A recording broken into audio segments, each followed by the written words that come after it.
యాదగిరిగుట్ట లక్ష్మీ నరసింహస్వామి సన్నిధిలో రథసప్తమి వేడుకలు వైభవంగా జరుగుతున్నాయి. వేడుకల్లో భాగంగా సూర్యప్రభ వాహనంపై భక్తులకు దర్శనమిచ్చాడు యాదగిరిగుట్ట లక్ష్మీ నరసింహుడు.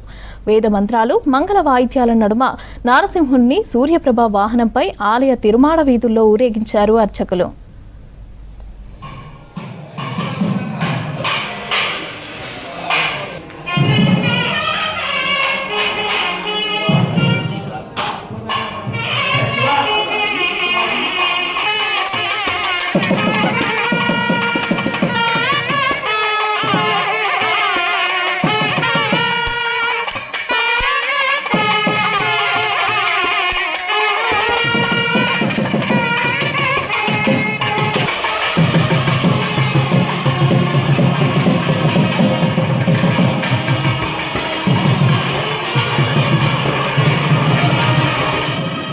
నరసింహస్వామి వారి యొక్క దివ్యక్షేత్రంలో ఈ ప్రభాత వేళ మాఘశుద్ధ సప్తమి పర్వదినమున సూర్యప్రభ వాహనముపై లక్ష్మీ నారసింహస్వామి వారు అత్యంత వైభవపేతంగా భక్తులందరికీ కూడా అనుగ్రహించడం కొరకు తిరుమాడ వీధులలో అద్భుతమైనటువంటి అలంకరణలో అందరికి కూడా దర్శనమిచ్చారు.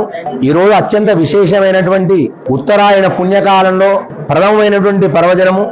ఈ మాఘమాసంలో రథసప్తమి పర్వదినము, సూర్య జయంతి, సూర్య భగవానుడు ఆవిర్భవించినటువంటి ఈ పర్వదినము. ప్రతినిత్యం కూడా అందరం సూర్య భగవానునికి అర్ఘ్యప్రదానం ఇచ్చేటువంటి రోజు ఈరోజు.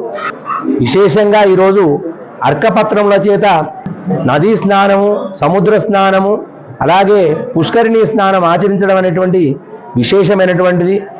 7 జన్మలలో ఉన్నటువంటి పాపాలను కూడా తొలగించేటువంటి ఈ పర్వదినము. దీన్ని అందరం కూడా ఆచరించాం. ఈరోజు స్వామివారిని సూర్య జయంతి సందర్భంగా తూర్పు మాడవీధిలో స్వామివారిని వేంచేపు చేసుకొని దివ్య ప్రబంధ పారాయణములు, చతుర్వేద పారాయణములతోని ఎంతో మంది భక్తులు దర్శించి తరించారు. ఈ సూర్య జయంతి సందర్భంగా లక్ష్మీ నరసింహస్వామి వారి యొక్క అనుగ్రహం పరిపుష్టి.